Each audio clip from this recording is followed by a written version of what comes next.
En esta ocasión hablaremos sobre la determinación de precios en las empresas con base en la lectura de Holly Hitch. Probablemente, los dos conceptos referenciales en el análisis económico son el dinero y el precio. Con relación al precio, en la visión microeconómica,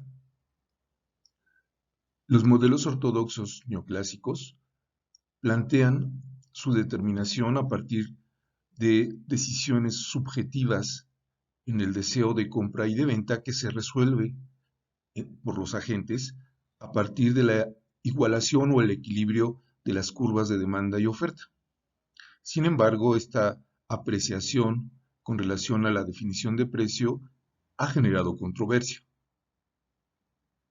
Existen evidencias importantes de que la configuración del precio de los bienes y servicios son reflejo, en gran medida, de las condiciones reales en las que una empresa produce sus productos. Las dos preguntas que guían a esta exposición son, por un lado, ¿cómo es que las empresas definen su precio? Y dos, ¿qué elementos consideran para ello? De esta manera, el contenido se ubica en tres aspectos. Primero, revisar cuáles son los elementos a nivel teórico para la definición del precio. Dos, plantear en el mundo real cómo es que las empresas definen dicho precio y las conclusiones. Parte 1. Los conceptos de demanda usados para definir el precio. El trabajo de Holly Hitch es uno de los trabajos pioneros que se fueron realizando desde los años 30 y 40 del siglo pasado y consistían en investigar directamente con las empresas distintos temas con relación a su funcionamiento y desempeño. Ellos en particular estaban interesados en conocer cómo es que las empresas definían sus precios. Los cuestionarios fueron guiados precisamente para responder a dos cuestiones. Uno, saber si las empresas definen su precio con base en la demanda teórica neoclásica. Y dos, de no ser así, ¿qué otros criterios o fundamentos emplean para ello? La curva de demanda es clave para la determinación del precio en los modelos de equilibrio neoclásico. Por tal razón, los autores estaban interesados en saber si las empresas utilizaban algún concepto de demanda para fijar sus precios. Lo primero que hacen es reconocer que existe en la teoría tres tipos de conceptos de demanda. La primera, la demanda marshalliana, la que conocemos. Esta demanda, para construirla, requerirá necesariamente de la información completa de las preferencias e ingresos de los consumidores. La segunda es la demanda estimada.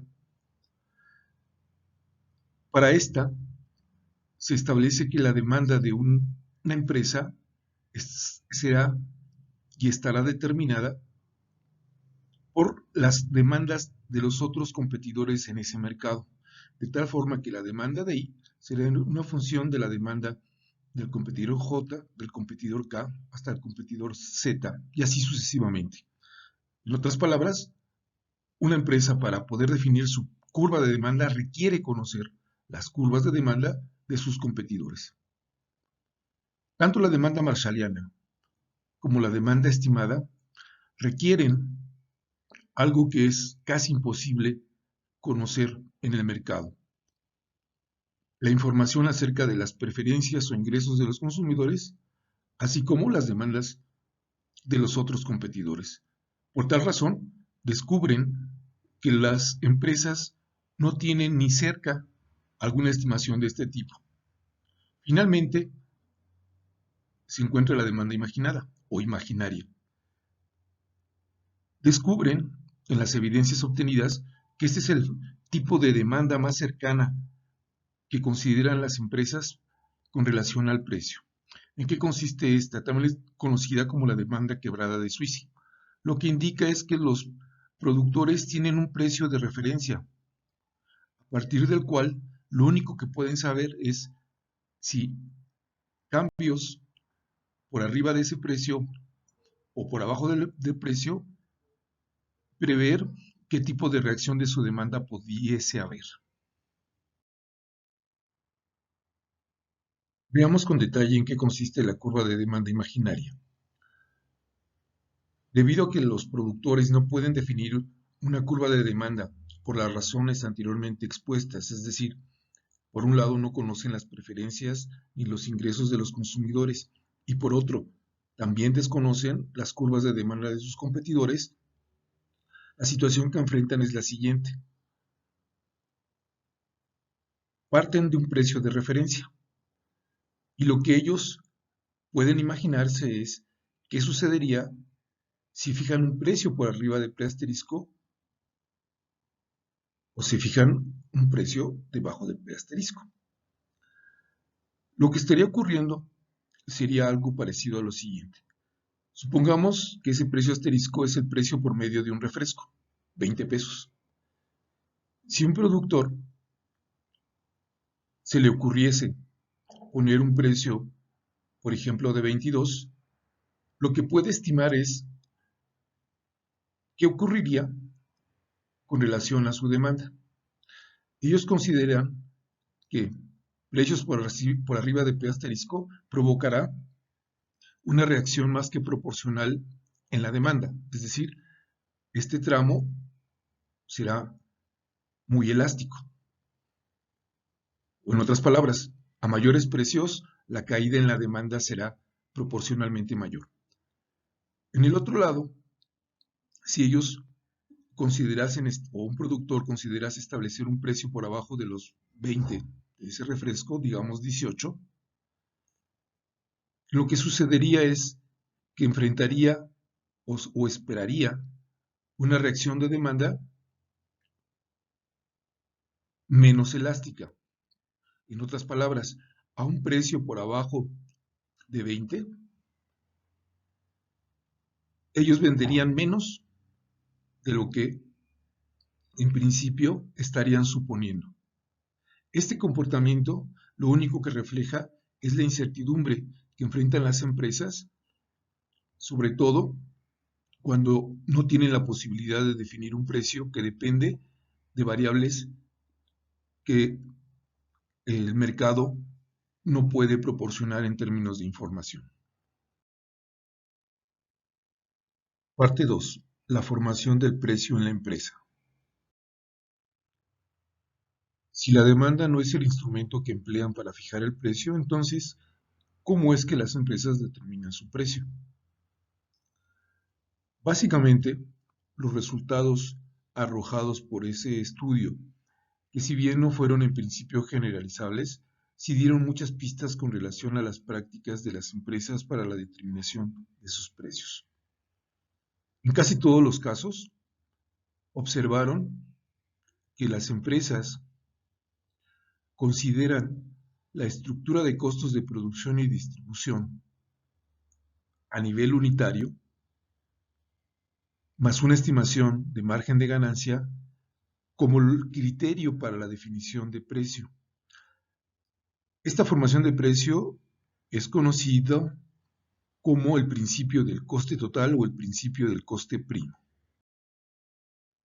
El principio de coste total o coste primo está representado en la siguiente identidad, que indica que el precio de un bien está determinado, por un lado, por los costes de producción más una proporción G de esos costes de producción que estarían asociados con gastos generales como comercialización o distribución, por ejemplo, más el markup o el margen de ganancia. No es otra cosa más que un esquema, diríamos hasta coloquial, en la fijación del precio de cualquier bien o servicio. De esta manera, para las empresas, ante la imposibilidad de definir sus curvas de demanda, fijarán sus precios con base en sus costos de producción, sus costos de distribución y un margen de ganancia estimado.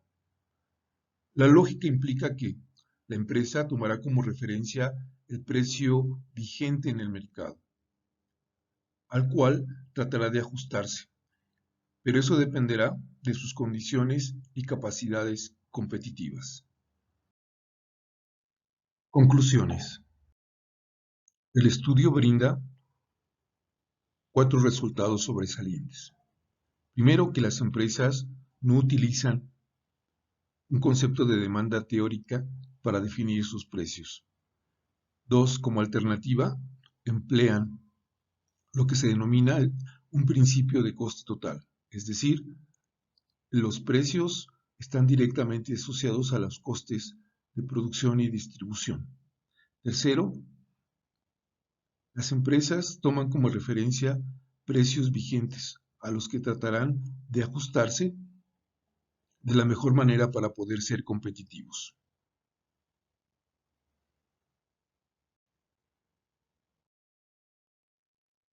Gracias por su atención. Hasta la próxima.